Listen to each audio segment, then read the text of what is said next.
Today we're at Illawarra Beekeepers doing a video on bee stings. We're going to talk about the best practices to open a colony, the best time to open colonies and times to avoid opening colonies, and to talk about first aid should someone be unfortunate enough to be stung. The first step is to ensure that you've got proper protective clothing and that you put that protective clothing on to protect your body from bees stinging you. If you've got someone that can check on the protective clothing, it's important that they do that to make sure that you are bee proof before you go in to open a hive. It's important to put the protective clothing on away from the hive so that you're ensuring that it's properly fitted. So for the purpose of this video, I've got one glove on. Most commercial beekeepers, and when beekeepers become competent, they don't wear gloves, because if you've got to catch a queen to pull frames out, it's much more convenient to not wear gloves. Bees usually don't attack your hands, and if you smoke your hand and your gloves, that tends to repel the bees. So for this purpose, I've got one on, one off. Normally when you start beekeeping, always wear gloves, and pigskin gloves are by far the most appropriate gloves to wear because you can get good fur with pigskin gloves. Washing up gloves and that are not so successful because bees, some of those brands, bees can still sting through the glove. When you go to an apiary, it's important that you've got all the equipment you need when you approach the hive. To open a hive, you need a smoker, you need smoker fuel, and by far the best fuel is radiata pine needles. Other suitable pines are stringy bark, tallow wood, bilberry tea tree bark. The smoker is your best protection because smoke repels bees and you can protect yourself and control the colony with a bee smoker.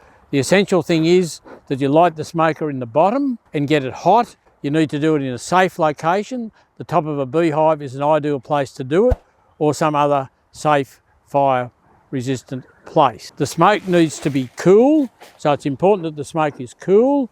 If you smoke yourself, that helps because that helps to repel the bees.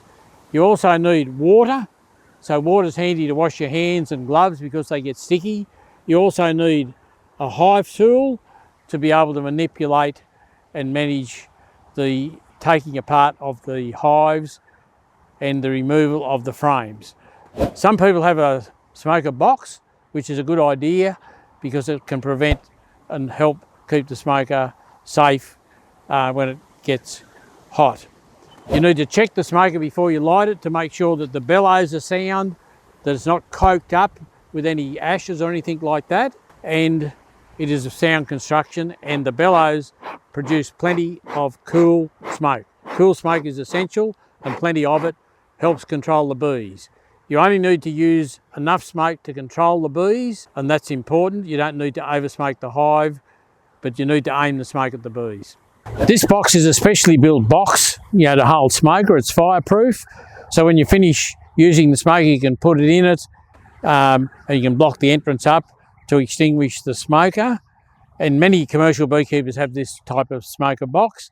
If you don't have a smoker box that's a tin bucket, it's also handy for carrying the smoker in to keep it safe. Honeybees, by nature, defend their colony. The same as we, protect our house. We don't like intruders coming into our house that are uninvited. And beekeepers are uninvited into a beehive. Because they're uninvited, the bees naturally react by trying to protect their colony. And the way they try and protect their colony is to become aggressive, and their aggressive nature makes them sting to protect their home. And that's why bees become aggressive, because they're protecting their home. Honeybees don't go out to sting people. However, a certain percentage of the population are anaphylactic and have a severe reaction to bee stings. It's important, if you become a beekeeper, you have some indication as to your tolerance to bee stings or susceptibility to bee stings. Young bees don't seem to have as much venom as older bees.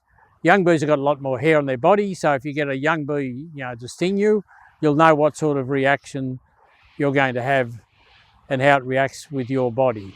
And that's probably fairly important to do that before you actually start to become a beekeeper. But the best protection is, light the smoker properly, put on proper protective clothing, and hopefully, never ever get stung. We can artificially inseminate queen bees, and if you buy queen bees from a queen breeder, those bees are normally of a docile strain. So I'd strongly recommend, buying queen bees of a docile strain when you commence beekeeping, and that goes a long way to helping prevent being stung.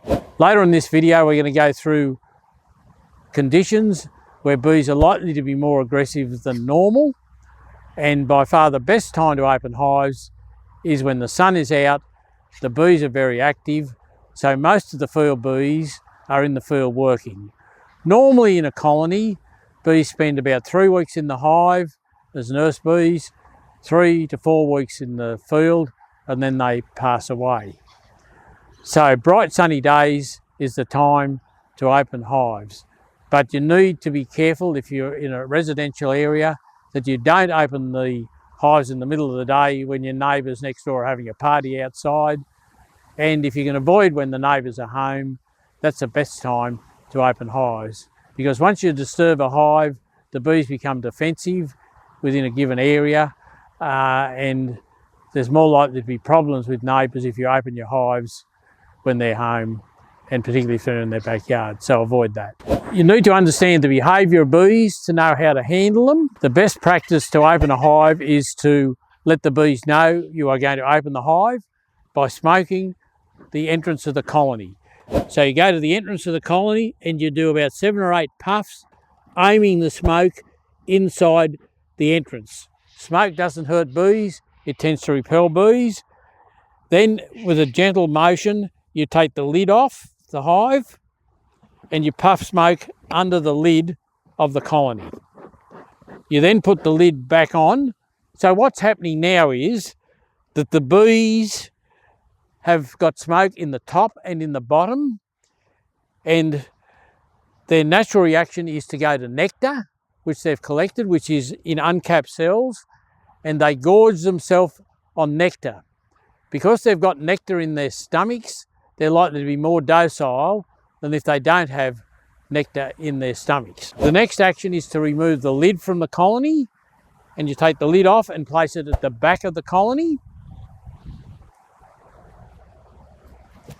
It's very important to stand at the side of the colony when you work the hive. You never stand at the front because bees are coming home, you weren't there. How do they move you? They sting you to get you to move. So always work at the side. This is your best protection from stings, the bee smoker. So you need to have it available all the time in case you need to use it. You can hook it on the side of the box. So most smokers have a hook. So you can hook it on the side. That gives you 2 hands free, to work the hive. The other way, and the way that I prefer to use, is to put the smoker, between my legs, and I can walk with it, I can move with it, and it's got a guard so I'm not going to get stung, get burnt, and I've got it all the time if I need it. The other thing that beekeepers tend not to do is to not aim the smoke at the bees. I see plenty of beekeepers using plenty of smoke just like this, and what's happening? The smoke is going over the tops of the frames. You need to put the smoker at that angle and you aim the smoke over all the frames. Now it's important to aim it over the whole box, not just one corner. Other beekeepers just do one corner. These bees aren't exposed to smoke, therefore they're not repelled. The next step is to remove this super. You get the hive tool under the box like that, lift it up and remove it.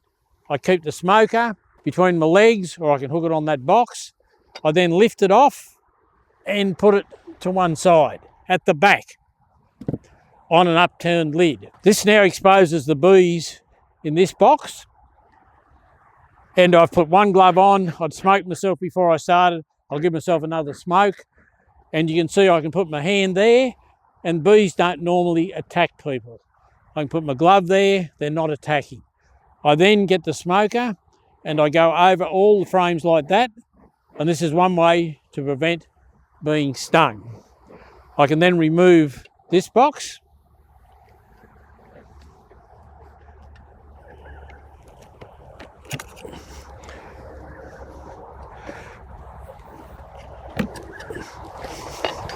and place it on the back like so. I then give the queen excluder a good smoke, and once again I can put my hand there and they're not attacking me. There's no bees interested in my hand because I've had smoke on it. The same with my glove. I now smoke over the whole bottom box like that. I then remove the queen excluder and make sure there's no queen on the queen excluder. Put that upside down on that box there. Now everything is done with a positive movement. I don't shudder and shake. I then remove a frame just to examine the brood box. The second frame from the wall is the easiest one to remove. Now it's important to lift this frame out squarely. You don't want it at an angle. If you put it at an angle, you're likely to kill bees. When bees get killed, they're more likely to become aggressive. So I then lift this frame out like so, and it's a new frame of foundation that the bees are just starting to draw. The bees are calm on the frames. I'm not over smoking them. I'm just giving enough to control them. If I was to put huge amounts of smoke in there, the bees would go silly and all start to fly around. So you only need enough to control them.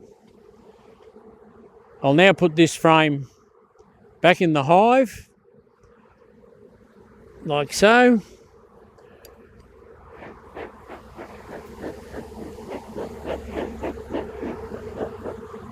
And I'll reassemble the hive. So I put the queen excluder back on, like so. And if you slide the excluder on so that the bees get pushed away, you're not squashing any, you try to avoid not to squash any. I then give this another smoke here. So you don't pick a box up without smoking it. So you need to smoke it again, lift the box up, and once again, you can tend to slide the box on to repel any bees that are likely to be there so you don't squash any. Put it on squarely like that. Smoke that. Smoke this. Lift the box up and put it on again. And if I want to, I can check, one of the top frames in this super, and the second or third frame from the edge is the best one to take out.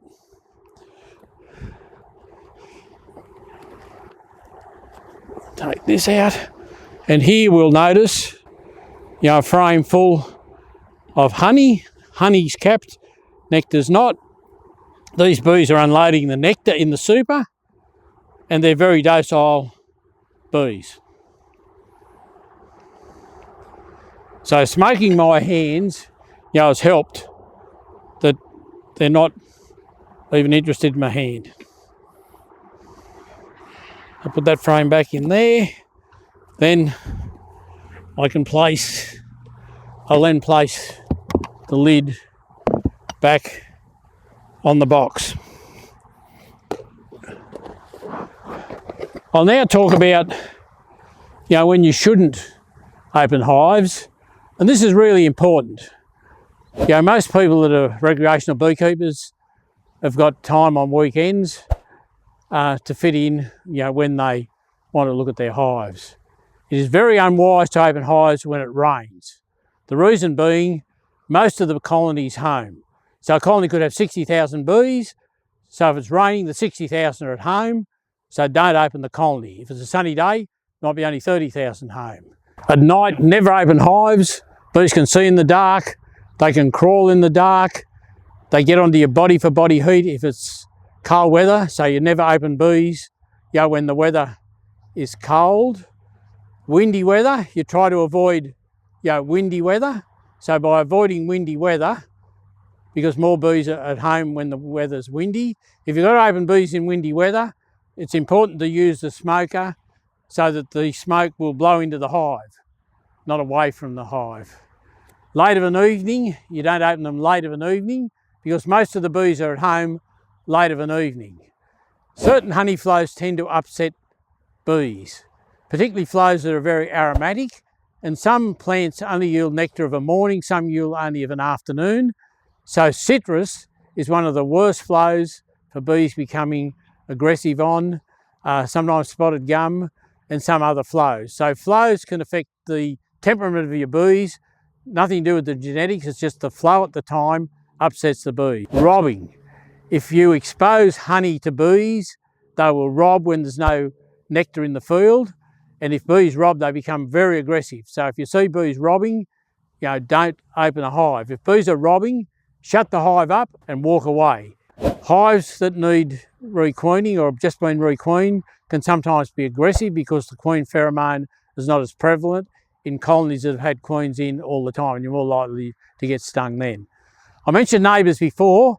Don't open hives when your neighbour is at home if you can avoid it, because bees, once you open them, tend to circle around. That could be an issue with them getting stung. Certain areas, wasps are fairly prevalent, ants are fairly prevalent, cane toads in some other areas. So if the hive is being attacked at the entrance, that's an indication that you're likely to get stung also. So you need to control whatever the pest is that's irritating the hive. Certain strains of bees are more aggressive than others, so buy queens from queen breeders that have got docile strains of bees. If you rough handle hives, they're going to become aggressive. So you don't bump the lid, you don't pull the frame out so that it squashes bees, and that's really, really extremely important. You do everything deliberately and you don't shudder and shake. If you're going to shake bees off, you shake them off. So smooth handling. The other thing, you don't wave your arms and hands around. If you wave your arms and hands around, you're more likely to get stung. Bees fly at about 25 kilometres an hour, so by waving your hands around, they'll dodge your hands and still sting you. Wearing glasses can be a problem in that bees can sometimes get behind your glasses, so you need to be calm and take your glasses off, and the bee hopefully will fly away. Many beekeepers now keep bees on stands, and it's really critical that that stand is a solid stand.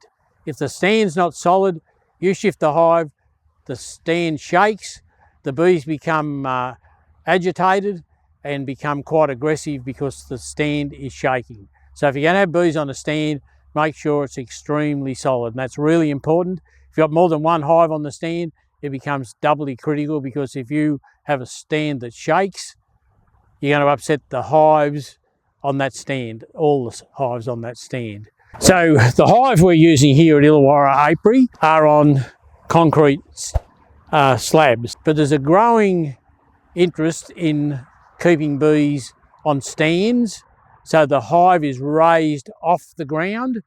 The advantage of that is that you're not bending over as much, and it's more convenient quite often for your own personal point of view to work bees on stands. Many stands I've come across are not stable, and because they're not stable, every time you work the hive, the bees become agitated because the stand is not stable. If you wear a watch, it's important to have a metal band on your watch if it's exposed, not a leather band, because the perspiration on a leather band tends to upset bees.